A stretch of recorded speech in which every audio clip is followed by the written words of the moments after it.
नमस्कार। जो लोग आध्यात्मिक साधना नहीं करते उनमें से बहुत लोगों को ये बोलते हुए पाए जाते हैं कि वे तो बस कर्म को ही मानते हैं, उनकी साधना और भक्ति केवल कर्म है। और इसके पक्ष में वे कर्मयोग की उल्लेख करते हुए कहते हैं कर्म ब्रह्मेति कर्म बहुकुर्वित, यानी कर्म ही ब्रह्म है तो ज़्यादा से ज़्यादा कर्म करो।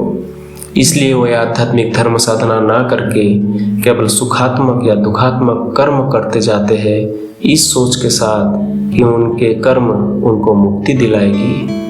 मगर वे असलियत में इस कर्म के सिद्धांत को समझते नहीं हैं और इसलिए कहते हैं कि हम तो बस कर्म करते हैं। किंतु असलियत में इस श्लोक में कर्म के ऊपर ब्रह्म भाव की आरोपण कर कर्म संपादन करने को कहा गया है।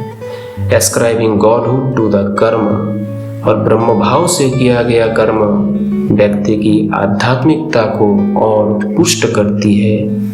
इसलिए जितना ब्रह्म भाव से कर्म होगी उतना ही सत्कर्म होगी और परमात्मा की सेवा होगी। फलस्वरूप मनुष्य के मुक्ति के मार्ग प्रशस्त होगी। और जहाँ ब्रह्म भाव के आरोपण नहीं है वहाँ कर्म बंधन के कारण मात्र है, चाहे अच्छे कर्म हो या बुरे। ये बात जरूर याद रखें कि बिन आध्यात्मिक साधना निष्काम भक्ति के वे कर्म में निष्काम कर्म की भाव कभी भी अध्यारोपण कर नहीं सकते, क्योंकि उनका मन उस धारणा को धारण ही नहीं कर सकता। जीवन की ऐसी सूक्ष्म तत्व को समझने और धार्मिक प्रगति करने के लिए आनंद मार्ग के राजाधिराज योग साधना समग्र मानवता के लिए सर्वोत्तम पथ है। आइए आनंद मार्ग से जुड़िए।